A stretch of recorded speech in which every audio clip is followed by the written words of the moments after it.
இனிய காலை வணக்கம். மகதஸ்ரீயின் தினம் ஒரு யோகா. இன்று ஒரு சிறப்பான ஆசனம் உங்களுக்கு நாங்கள் செய்து காமிக்க இருக்கிறோம். 2 சுற்றுகளாக செய்ய இருக்கிறோம். முதல் சுற்றில் ஒரு 15 அல்லது ஒரு 20 எண்ணிக்கை செய்து முடித்துவிட்டு சிறிது ஓய்வு பின் சுவாசம் ஒரு 5 சுவாசம் இழுத்து விட்ட பிறகு 2வது சுற்றுக்கு செல்ல இருக்கிறோம். 2வது சுற்றுக்கு செல்லும் இடைவெளியில் ஆசிரியர்கள் அவர்கள் வர்ணனையில் பழங்கள் பற்றிய பலன்களை தெரிந்து கொள்ள இருக்கிறோம். இன்று நாம் தெரிந்து கொள்ளக்கூடிய பழம் நார்த்தம்பழம். அது கிராமத்துலலாம் அதிகமாக கிடைக்கும். அது பார்க்குறதுக்கு சாத்துக்குடி போல் இருக்கும். அது நன்மைகள் நிறையா இருக்குது. கொஞ்சம் பவர் கொஞ்சம் அதிகமாக இருக்கும். கொஞ்சம் அந்த தோல் அந்த இதெல்லாமே கொஞ்சம் விறுவிறுப்பு தன்மையோடு இருக்கும். அதை பற்றி பலன்களை நம்ம ஆசிரியர் அவர்கள் வர்ணனையில் நம்ம தெளிவாக தெரிந்து கொள்ள இருக்கிறோம். இப்போ எளிய பயிற்சிகள்லாம் செய்து முடித்துவிட்டு ஆசன நிலைக்கு செல்ல இருக்கிறோம்.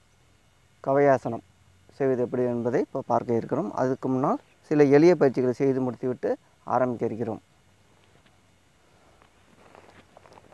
காலசம் அப்படி 2 இங்கே வச்சுட்டு இப்படி அடுத்து எண்ணிக்கை 1 2 3 4 5 6 7 8 9 10. அடுத்தது இப்போ கைக்கு பயிற்சி. கைட்டு வெயிட்டு கொஞ்சம் தூக்குற மாதிரி 1 2 3 4 5. இப்போ ஆசன நிலைக்கு செல்ல இருக்கிறோம். கவயாசனம் எப்படி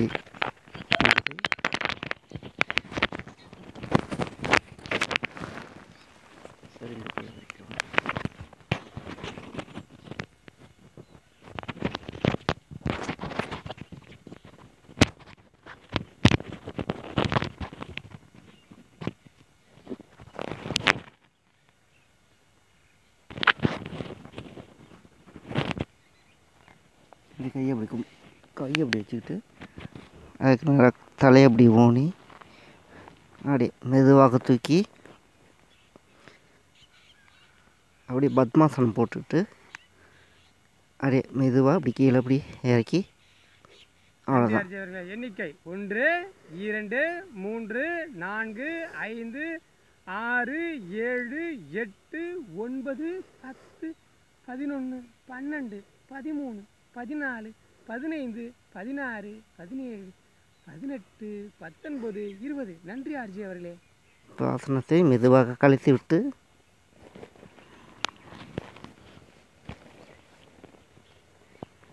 சுகாசனத்தில் அமர்ந்து கொண்டு 2 கைகளையும் சின்முத்திரை வைத்து கொண்டு மூச்சை நன்றாக மெதுவாக இழுத்து விட வேண்டும். ஒரு 5 முறை.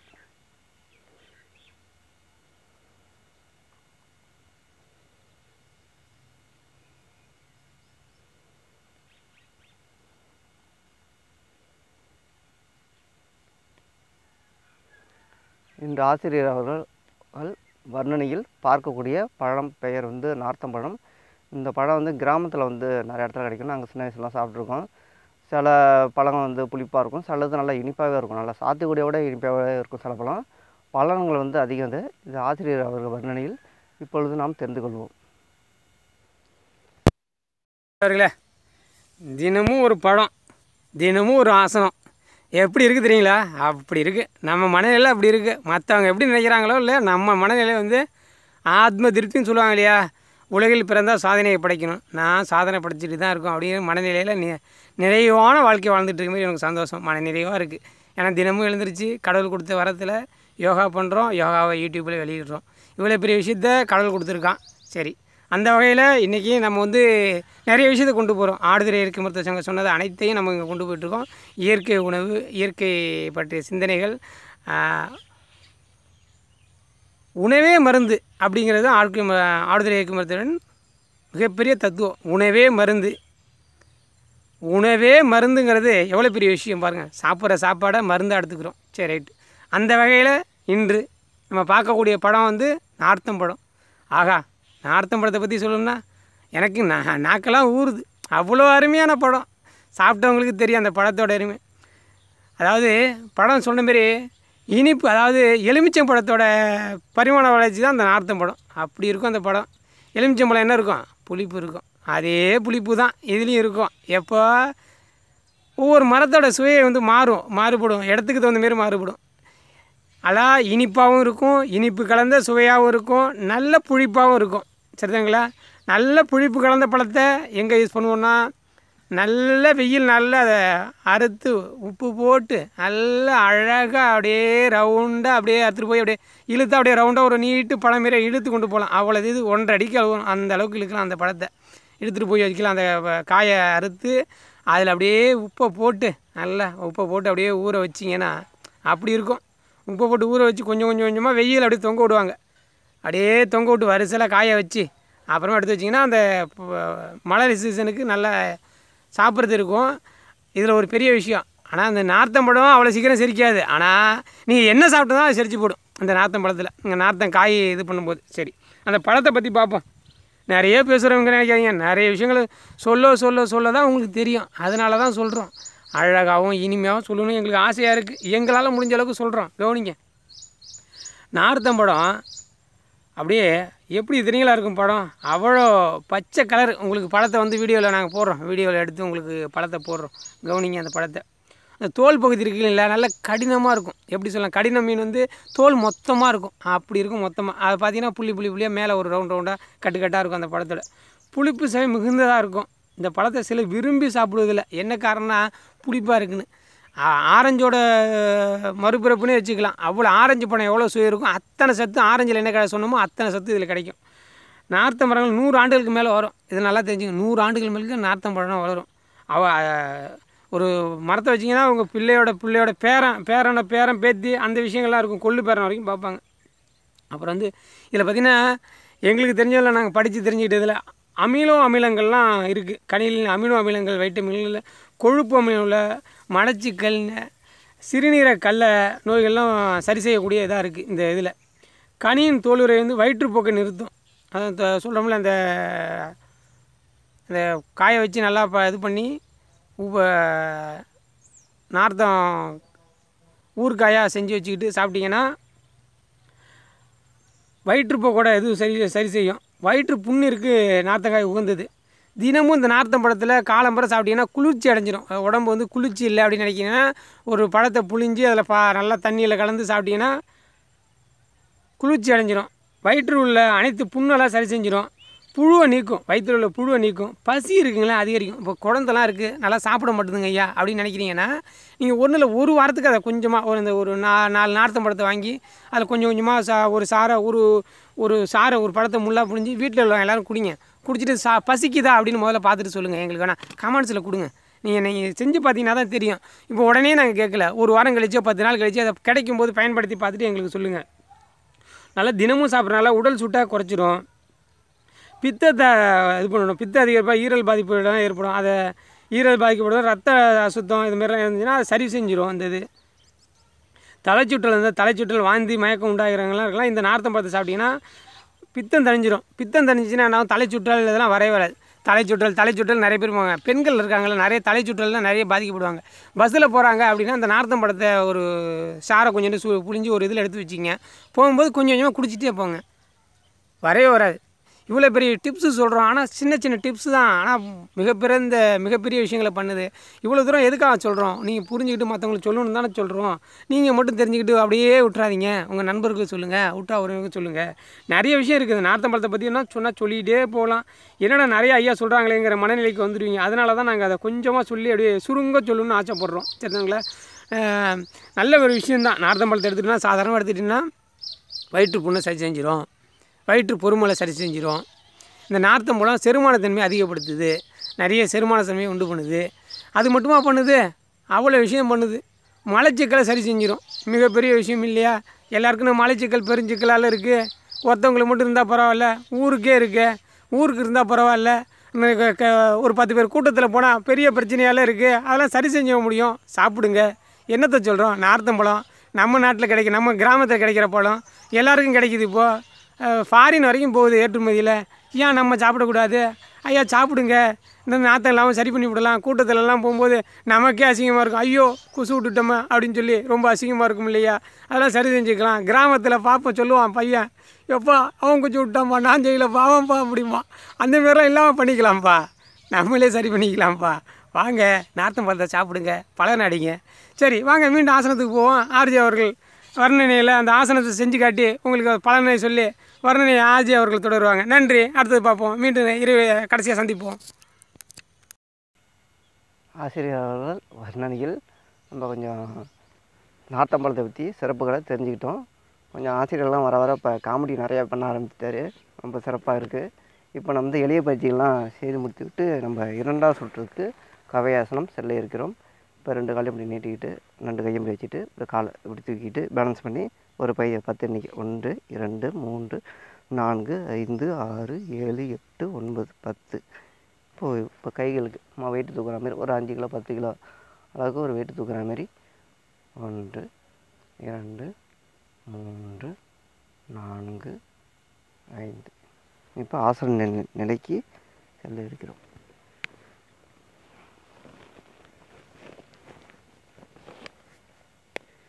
ரெண்டு கைகளும் கோர்த்துக்கொண்டு தலை அதை பேலன்ஸ் பண்ணி வைத்துக்கொண்டு மெதுவாக 2 கால்களையும் வைத்து காலை அப்படி தூக்கி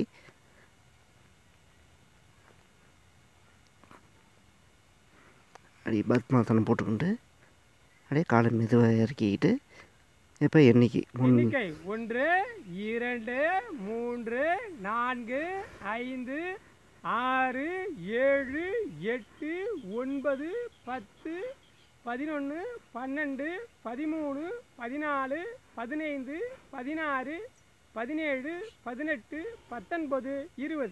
வாங்க ஆர்ஜே ஓய்வுக்கு வாங்க. ஆசனத்தை மெதுவாக கழுத்திட்டு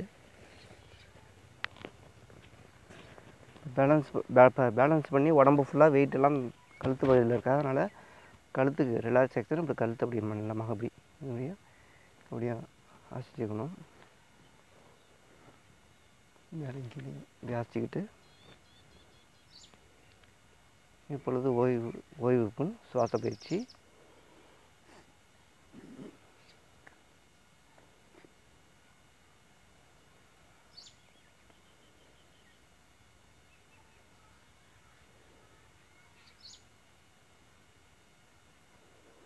கவையாசனம் 2 சுற்றுகள் செய்து முடித்து விட்டோம். இப்பொழுது கவையாசனம் செய்வதனால் ஏற்படும் பலன்களை தெரிந்து கொள்ள இருக்கிறோம். இது வந்து கவையாசனம் வந்து பலன்கள் அதிகம். நான் கொஞ்சம் சுருக்கமாக சொல்கிறேன், ஆசிரியர் அவர்கள் வர்ணனையில் கொஞ்சம் தெளிவாக சொல்லுவாங்க. நம்ம தலையில் நிற்கிறோமா, தலையில் நின்றுட்டு பத்மாசனம் போட்டுட்டு நிற்கிறதுனால என்ன பண்ணுறது, விந்துக்கள் கட்டுப்படுகின்றன. விந்துக்கள்லாம் நீர்த்து போயிருக்கும் சில பேருக்கு, அதெல்லாம் நல்லா கட்டுப்படுகின்றன. அப்புறம் தலைக்கீழ நின்றுக்கிட்டு பேலன்ஸு ஃபுல்லாக எல்லாம் கழுத்துலேயே இருக்குது. அதனால் தைராய்டு பிரச்சனைகள் முற்றிலும் தீர்க்கப்படும். தைராய்டு பிரச்சனை வராது. இது வந்து தொடர்ந்து பண்ணிக்கிட்டு வந்தோம்னா தைராய்டு பிரச்சனை வராது. அப்புறம் தலைகீழ நிற்கிறதுனால ரத்த ஓட்டம் ஃபுல்லாக தலைக்கு தான் போகுது. அதனால் கண் வந்து நல்லா தெரியுது, காது நல்லா கேட்கும், பல் ஈரெல்லாம் நல்லா, சில பேருக்கெல்லாம் ரத்த கசிவுலாம் இருக்கும், அது இல்லாமல் ஈறுகள்லாம் நல்லா பலன் அடைகின்றன. அப்புறம் முதுகு தண்டு நல்லா நேராக இருக்குது, பலன் அடைகின்றன. பத்மாசனம் போட்டுட்டு உடம்பு அப்படி லைட்டாக வளைக்கிறோமா, வயிறுலாம் அமுக்கப்படுகிறது. அதனால் சர்க்கரை வியாதி, வெறிக்கோஸ் என்கின்ற சர்க்கரை வியாதி, டயபெட்டிஸ் சொல்கிறோம் இல்லையா, அதெல்லாம் நம்மளுக்கு வரத்துக்கு வாய்ப்பே இல்லை. அப்புறம் நோய் எதிர்ப்பு சக்தி அதிகப்படுத்துகின்றன. பொதுவாக மாணவ செல்வங்கள் இந்த ஆசனம் தொடர்ந்து பழகி வந்தால் ஞாபக சக்தி நல்லா இருக்கும். எக்ஸாம்லாம் எழுதுகிறப்ப எதுவுமே மறக்காது, நல்லா தெளிவாகவும் எழுத முடியும். கவையாசனம் செய்வதனால் ஏற்படும் பலன்களை மீண்டும் ஒரு முறை உங்களிடம் கொஞ்சம் எளிமையாக சொல்கிறேன். தைராய்டு பிரச்சனை தீர்க்கப்படுகின்றன, முதுகு தண்டு பலமடைகின்றன, ஞாபக சக்தி இருக்கின்றன, விந்துக்கள் கட்டுப்படுகின்றன, கண் காது மூக்கு தலையில் உள்ள அனைத்து உறுப்புகளும் பலம் பெற்று நல்லா ஆரோக்கியமாக வாழ இந்த கவையாசனம் பெரிதும் பயன்படுகின்றன. இப்பொழுது ஆசிரியர் அவர்கள் வர்ணனையில் சில கருத்துக்களை நாம் தெரிந்து கொள்ள இருக்கிறோம். ஆகா ஆகா, ஆசனம் செஞ்சாங்க பாருங்கள், அருமையான ஆசனம், கவையாசனம். அப்படியே அடாடா, இந்த ஆசனத்தை செய்யும்போது அவர் பண்ணுற அற்புதமான செயல் இருக்குது பார்த்தீங்களா, மிகவும் சிறந்தது. இந்தமாரி ஆசனம்லாம் சொல்லிக் கொடுக்கறதுக்கு ஆசிரியர்கள் இப்போ மிக கம்மியாக தான் இருக்காங்க இந்த உலகத்தில். கொண்டு போய் உங்களுக்கே கடவுள் கொடுத்த பிராப்தம் தான் உங்களுக்கு கொண்டு இன்றைக்கி கொடுக்குறோம் இவ்வளோ பெரிய விஷயத்த, இந்த ஆசனத்தை. இல்லை ஒன்று உங்களுக்கு கஷ்டமாக இருக்குன்னா பத்மாசனத்தை போட்டுக்கிட்டு தூக்குங்க, தூக்கி முயற்சி பண்ணுங்கள், ஒன்றும் தப்பில்லை, வந்துடும். ஐயா வந்து எப்போதுமே சிறப்பாக செய்யணுங்கிறதாகவே எல்லா விஷயத்தையும் செஞ்சு முடிச்சிடுவாங்க. ஆகா, இந்த ஆசனத்தோட பலனை பார்த்தீங்கன்னா அருமையாக இருக்கும். அடாடா, சொல்லி மாட முடியாது, அவ்வளோ விஷயங்கள் இருக்கும். தலைகளே நின்றுட்டாலே, எப்போ தலைகளே நின்னாலும் சரி தான், குடல் இறக்கத்தை சரி பண்ணிவிடும்.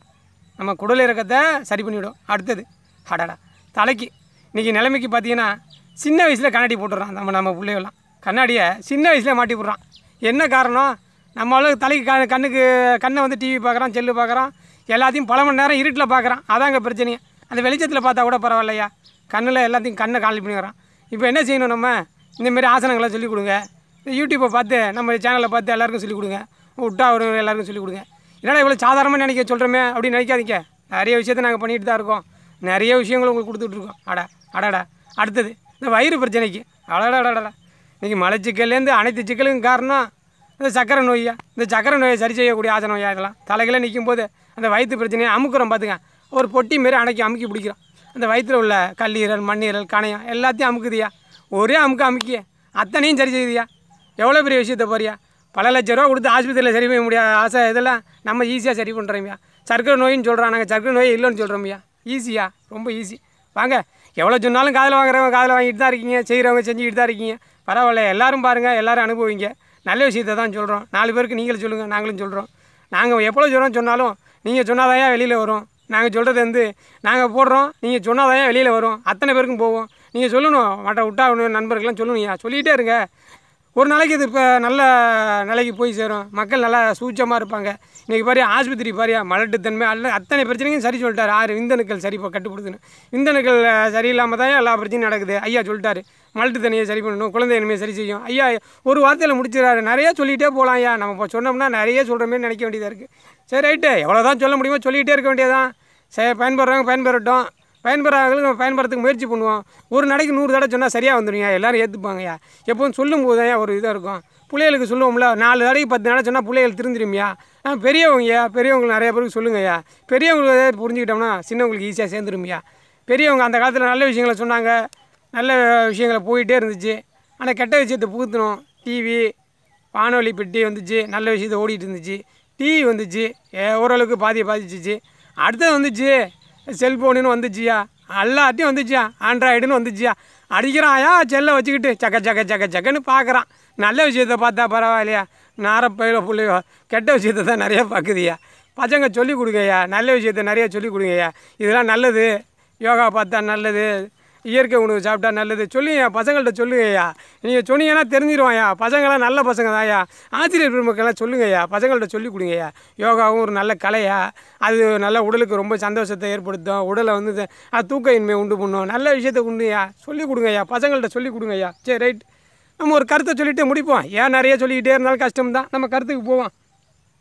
நம்ம கருத்து கண்ணாயிரம் மாரி நம்ம ஒரு தினமும் ஒரு கருத்தை ஏதாவது போட்டு வைப்போமே, எல்லாருக்கும் உகந்ததா போடுவோம். இன்றைக்கி ஒரு கருத்தை போடுவோம்.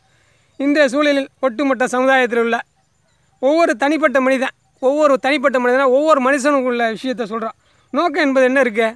சம்பாதிக்கணும்யா. பணத்தை நல்லா சம்பாதிக்கணும். எவ்வளோ சம்பாதிக்கணுமா அடிக்க கொண்டு வைக்கணும்யா. பணத்தை வண்டி சேர்த்து வைக்கிறான், கட்டாக சேர்த்து வைக்கிறான். சேர்த்து என்னையா புண்ணியம்? கடைசியாக சேர்த்து விட்டு பார்த்தா வயசு அதிகமாகிடுது. வயசு அதிகமானா இருக்கும். அப்புறம் வந்து நோய் தான் உட்காந்துருக்கும். ஒன்றுமே செய்யாமல் உடற்பயிற்சி எதுவுமே செய்யாமல் யோகா உடற்பயிற்சி இயற்கை உணவுலாம் சாப்பிடாம நீ பாட்டே பணத்தையே சம்பாரிச்சு வச்சுக்க வேண்டியதான். கடைசியா ஒன்றும் புண்ணியம் இல்லாமல் போயிடுமே ஐயா. சம்பாதிக்கிறதுனால என்ன புண்ணியம் ஆகிடப்போகுது? ஒன்றுமே புண்ணியம் இல்லையா, எந்த புண்ணியமும் இருக்காதையா. அடாடா, அதை சேர்த்து வைக்கிறதுனால புண்ணியம் இல்லையா. உடற்பயிற்சி யோகா எல்லாத்தையும் செய்யா, நல்ல உணவு இயற்கை உணவு சாப்பிடுங்க, நல்லா தூங்குங்கய்யா. இரவு ஒரு 8 மணி நேரம் தூங்குங்கய்யா. அதெல்லாம் சொல்கிறோம், தூங்குங்க, நிறையா தூங்குங்கய்யா. சரி, ரைட்டு. பொருளாதார சில இலக்குகளை நல்லா சம்பாதிக்கணும்னு நினச்சி உடம்பை கெடுத்துக்கிறீங்க. சிந்தனை ஆலோசனை இன்றைய வாழ்க்கை இயந்திரத்தனமாக போயிடுச்சு, மாறி போயிடுச்சு. உலகம் இயந்திரத்தனமே போயிட்டு. சரி, அதுலேருந்து மாறுபட்டு வாழுங்க. வாழ்க்கையை நல்லா சாதிக்கணும்னு நினைக்கிறீங்க. பணம் சம்பாதிச்சா சாதிக்கலாம் ஐயா. ஆனால் பணத்தையே கையில் பிடிச்சிட்டு போனீங்கன்னா வாழ்க்கை நல்லா சிறந்துருக்காதுயா. அதில் யோகா நல்ல பயிற்சிகள் நிறைய செய்யுங்க. நாங்கள் சொல்கிறோம் யோகா மட்டுமே செய்ய சொல்லல, உங்களுக்கு செஞ்ச எக்ஸசைஸு உடல் எல்லாத்தையும் பண்ணுங்க ஐயா. நல்லா பண்ணுங்கள், நல்லா இருங்க. நீங்கள் மட்டும் நல்லா இருங்க, மற்றவங்களும் நல்லா இருங்க. சரி ரைட்டு. எவ்வளோ தான் சொன்னாலும் உங்கள் மனசில் என்ன இருக்கோ அதான் எடுத்துப்பீங்க, அது நல்லா தெரியும். ஆனால் மற்றவங்களுக்கு நம்மளாம் என்ன சொல்லணும்னு நினைக்கிறதா நாங்கள் சொல்கிறோம் இல்லையா, அதே தான் சொல்கிறேன். உங்களுக்கு நீங்கள் ஒரு 10 பேர் நீங்கள் பார்க்குறீங்களா, நீங்கள் ஒரு 10 பேர்ட்டு அந்த யூடியூப் சேனலை பற்றி சொல்லுங்கய்யா. ஒரு 10 பேருக்கு நீங்கள் ஷேர் பண்ணுங்கய்யா.